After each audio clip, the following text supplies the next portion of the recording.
అమరావతికి వస్తే మొట్టమొదటిసారిగా మీరు చూశారు. నేను నేరుగా ప్రజావేదిక దగ్గర వెళ్ళాను.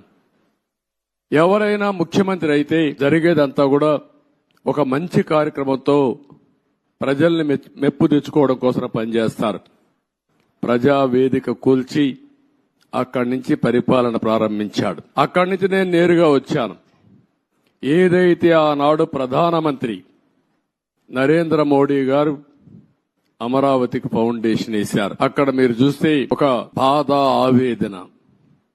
1631 రోజులు మీరు ఆందోళన చేయడం ఒక ఎత్తైతే, ఈ రాజధాని ప్రారంభించినప్పుడు రాష్ట్రంలో ఉండే ప్రతి ఒక్క గ్రామం, ప్రతి ఒక్క వార్డు నుంచి పవిత్రమైన మట్టిని, పవిత్రమైన జలాల్ని, అక్కడుండే దేవాలయాలు గాని, మసీదులు గాని, చర్చిలు గాని, ప్రార్థనాలయాల్లో ప్రార్థనలు చేసి అందరి దేవుళ్ళ యొక్క ఆశీర్వాదాలు తీసుకొని పవిత్రమైన మట్టిని ఇక్కడికి తీసుకొచ్చారు.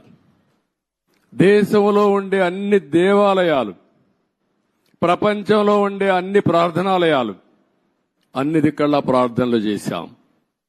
దేశంలో ఉండే స్వాతంత్ర సమరయోధులు, త్యాగమూర్తుల గ్రామం నుంచి కూడా పవిత్రమైన మట్టిని, పవిత్రమైన జలాలు తీసుకొచ్చాం. సాక్షాత్తు ప్రధానమంత్రి గారు పార్లమెంట్ దగ్గర మట్టిని, పార్లమెంట్ సాక్షిగా సంఘీభావాన్ని తెలియజేయడానికి యమునా జలాలు తీసుకొచ్చి వారు కూడా సంఘీభావాన్ని తెలియజేశారు. నాకు అనిపిస్తుంది ఆ మహిమే ఈ రోజు మనల్ని కాపాడిందని. నాకు అనుమానం లేదు. ఇక్కడ ఒక పవిత్రమైన ప్రాంతంగా తయారైంది.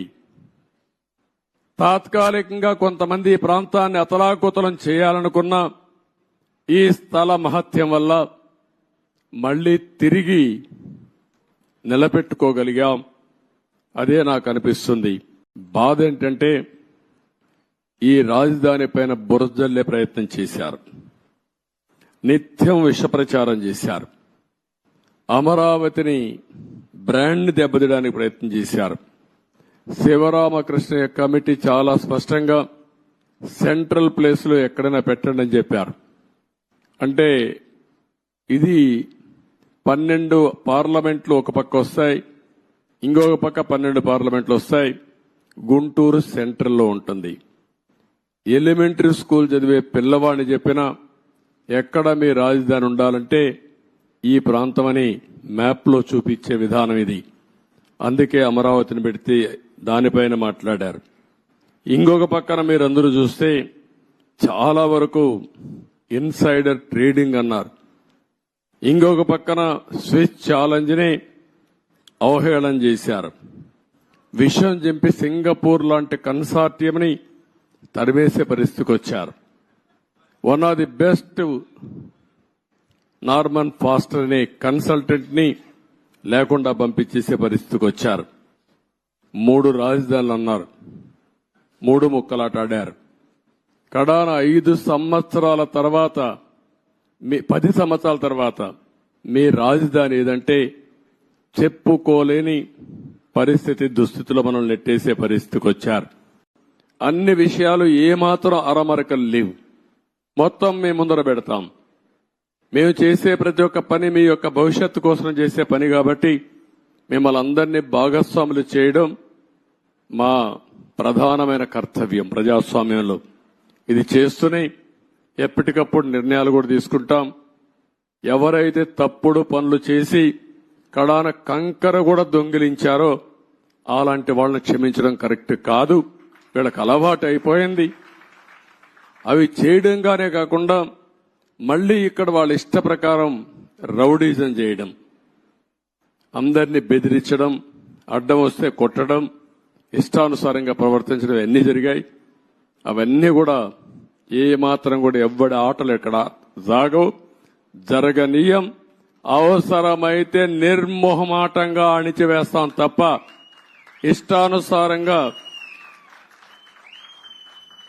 మేమేం చేసినా జరుగుతుంది. రౌడీజం చేస్తాం, రాజకీయాన్ని అడ్డం పెట్టుకుంటామంటే మాత్రం అది జరగలేకుండా చేస్తారని చెప్పి కూడా మీ అందరికీ హామీ ఇస్తూ మరొక్కసారి అందరికి కూడా ఇక్కడుండే రైతాంగానికి మనస్ఫూర్తిగా నమస్కారాలు. 5 సంవత్సరాలు ఎక్కడ వేసిన మట్టి అక్కడే ఉంది. వీలైతే వీళ్ళు చేసిన పని విధ్వంసం చేశారు. ఇక్కడుండే పైపులు దొంగిలించకపోయారు, ఇసుక దొంగిలించకపోయారు, కడాన రోడ్లేస్తే మెటలు కూడా దోవకపోయారు. ఇది ఏ విధంగా అభివర్ణించాలో నాకైతే అర్థం కావడం లేదు. ఒక్క బిల్డింగ్ కూడా ముట్టుకోలేదు.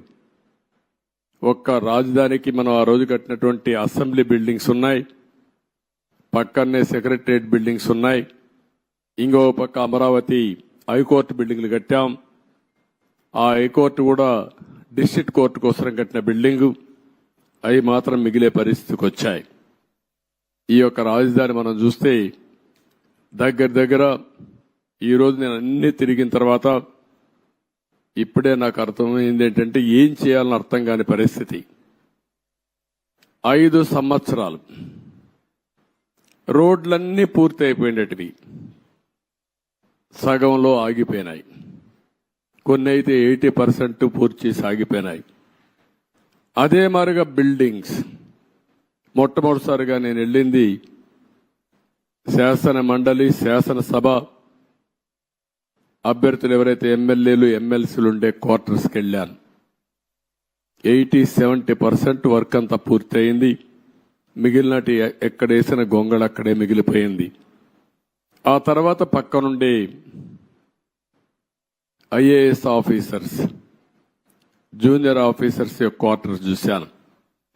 అవి కూడా అక్కడే ఉన్నాయి. 70-80% పూర్తి అయింది. పక్కనుండి సెక్రటరీస్, అదే మాదిరిగా ప్రిన్సిపల్ సెక్రటరీస్ బిల్డింగ్లన్నీ ఉన్నాయి. అవన్నీ కూడా తుమ్మ చెట్లు మొత్తం మొలిచిపోయి ఇవన్నీ కమ్ముకుపోయే పరిస్థితి వచ్చింది. పక్కనే హైకోర్టు వస్తుంది. అక్కడనే అడ్మినిస్ట్రేషన్ కోసం 5 టవర్స్ ని ప్రారంభించాం. ఇంకొక పక్కన అసెంబ్లీ బిల్డింగ్ వస్తుంది. దాని పక్కనే హైకోర్టు వస్తుంది. అక్కడనే జడ్జెస్ బంగ్లాలు వస్తాయి. పక్కనే ఎమ్మెల్యేలు మినిస్టర్స్ బంగ్లాలు వస్తాయి. దాని తర్వాత గెజిటెడ్ ఆఫీసర్స్ 1 గాని 2 గాని నాన్ గెజిటెడ్ ఆఫీసర్స్ యొక్క క్వార్టర్స్ వస్తాయి. ఇవన్నీ కూడా ఎక్కడికక్కడ నిలిచిపోయినాయి. రోడ్లు కూడా అధ్వానంగా ఉన్నాయి.